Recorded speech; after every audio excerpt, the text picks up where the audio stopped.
მოგესალმებით, ელენა დანანი, მორიგი კოსმოსური ნაციების მორიგი ახალი ამბებით. ეს ვიდეო ატვირთულია ამ წლის 5 მარტს.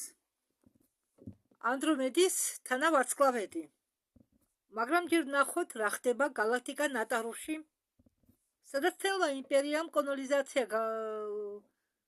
კოლონიზაცია გაუკეთა მრავალ სამყაროებს, რომელმაც თავისი ტირანია გაავრცელა მრავალ ვარსკვლავურ სისტემებზე და გალაქტიკურ რაიონებში. ახლა კი ისინი ხედავენ ზარალს. ახლა კი ვნახოთ, რა არის ახალი ამ ომში.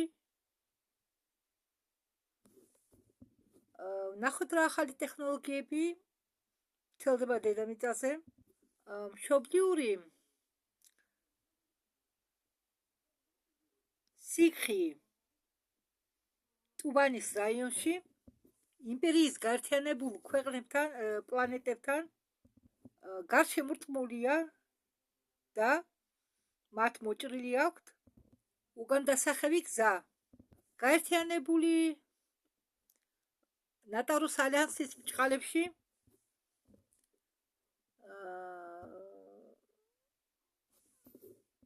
სამეფო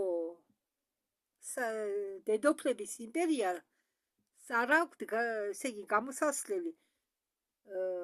ისინი აღმოჩნდებიან ნატარუს ბჭყალებში, რომლებსაც ევაკუაცია არ ჩაუტარებიათ თავიანთ მეოთხე პლანეტაზე, რადგან მათ იმედი აქვთ, რომ არ წააგებენ. სიკარის იმპერიის მთავარი ლიდერი, რომელსაც უწოდებენ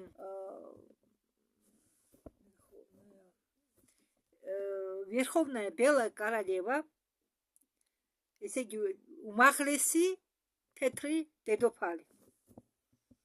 ჩაბარდა, ჩვენ ზუსტად ვიცით, რომ ეს ნამდვილი კაპიტულაცია არ არის, რადგან ისინი აფასებენ ღირსებას და სიამაყეს ყველაზე მეტად, სიცოცხლეზე მეტადაც კი. ისინი უბრალოდ ჭიმავენ დროს, რომ მიიღონ გადაწყვეტილება. აქედან გამომდინარე იმ მდგომარეობიდან, რომ დედოფალი ჭიმავს დროს, ჩვენ ვფიქრობთ, რომ ამ დროის გაჭიმვა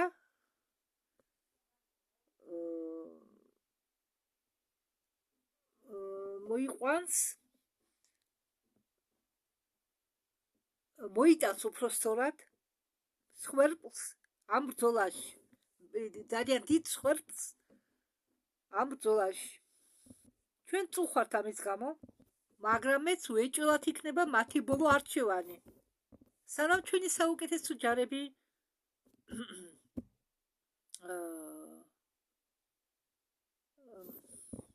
გარს არტყამენ სისტემა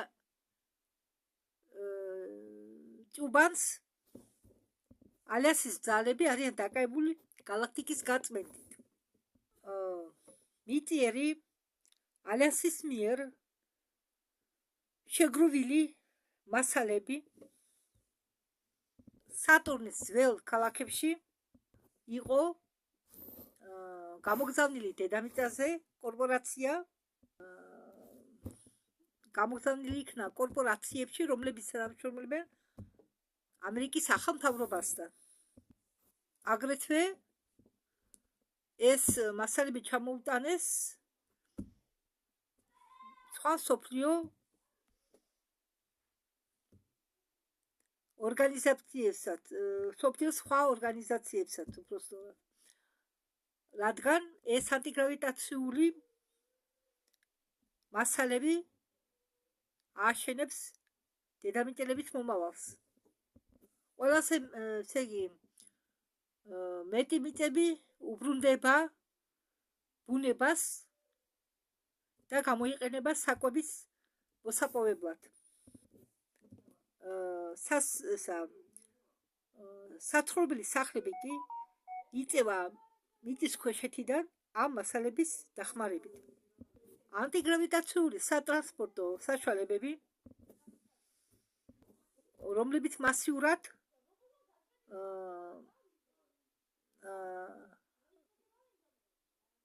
რომლებსაც მასიურად აწყობენ მთვარეზე და მზის სისტემის სხვა ნაწილებში,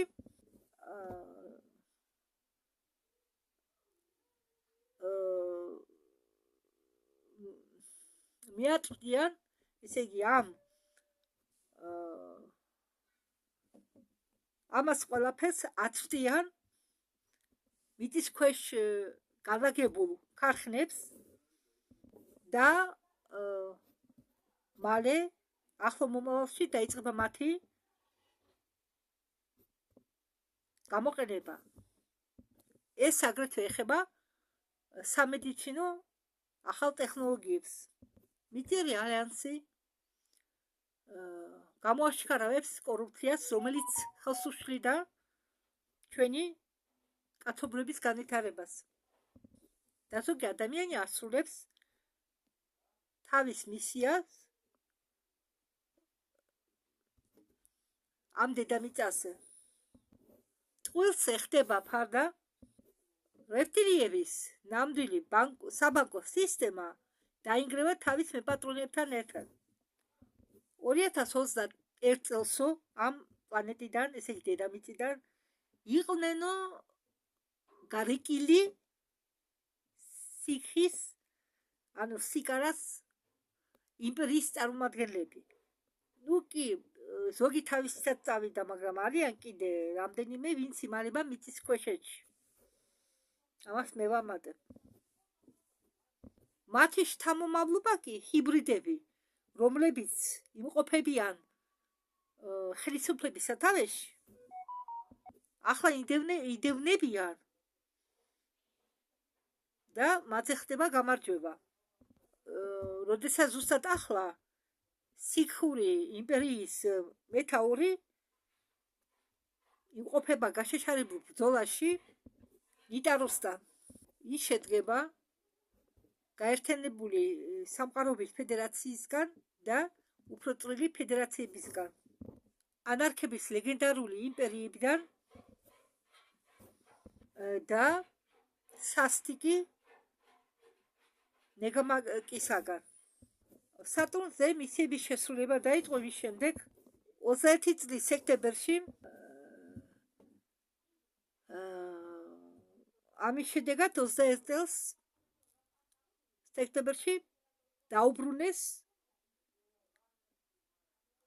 ოპეკა სატურნზე დედამიწასო. მეცნიერების, არქეოლოგების, ეგზოოლოგების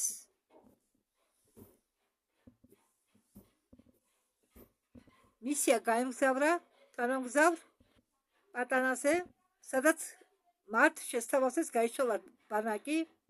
იქედან ისინი წაიყვანეს უძველეს მცურავ ქალაქებში, ატმოსფეროს ზედა ფენებში, სატურნზე პერიმეტრისკენ, რასთან მიახლოვება იყო აკრძალული მანამდე, სანამ ენკიმ არ დაუბრუნა მათ, არ დაუბრუნა მიწიერ ალიანსს კონტროლი ამ ტერიტორიაზე. ადრე თქვენ არ შეგეძლოთ გეფრინათ სატურნის შიდა რგოლში, რადგან ის ტერიტორია იმყოფებოდა მარდუკის ლირის და გადაწის დაცვის ქვეშ. კუბის ტექნოლოგია იყო განადგურებული, დანარჩენი ტექნოლოგიები რაც კი იყო ის განლაგებული იქედან მოაშორეს. ეს ყველაფერი ხდებოდა 2022-2023 წლის განმავლობაში. ესე იგი 22-23 წელს. მასალები რაც კი ინახებოდა ამ მოცურავე ქალაქებში, დაუბრუნდა დედამიწას. ისინი ელოდებოდნენ იმ დროს, როდესაც დედამიწაზე სიტუაცია გახდებოდა უფრო უსაფრთხო, რომ მათ ჰქონდათ საშუალება ეს მასალები დაებრუნებიათ დედამიწაზე, ეს სინჯები დაებრუნებიათ დედამიწაზე დაახლა, მათ ამის გაკეთება შეუძლიათ. ხო და თქვენ ახლა ხედავთ, რა ცვლილებები მოყვება დედამიწაზე ბოლო დროს. მუშავდება ის ადგილები, დასასახლებელი ადგილები, სადაც მომავალში უნდა იცხოვრონ ხალხმა. იაპონიამ პირველმა განაცხადა ანტიგრავიტაციულ საცხოვრებელი ზონის გაშენებაზე და თავი არიდოს სეისმიურ აქტიურობას, უпростоრად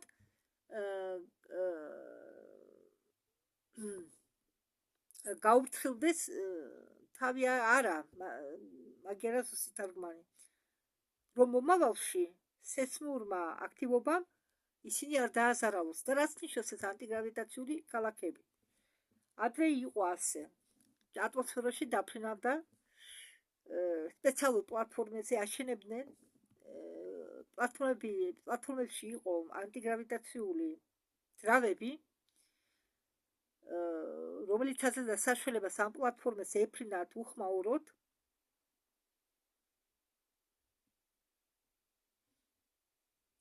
და ამ პლატფორმებზე აშენებდნენ ქალაქებს და ბაღებს. მიწისძვრები კი იაპონიაში ხშირია. ხალხი, ადამიანები უпростоრად ვარსკვლავური ერებიდან იყვნენ გამოჟანილი დედამიწაზე, რომ შეესრულებინათ თავისი მისია დედამიწაზე ყოფნისას და თავისი როლი შეეტანა კაცობრიობის ვარსკვლავური მომავლის შექმნისთვის. დედამიწაზე არიან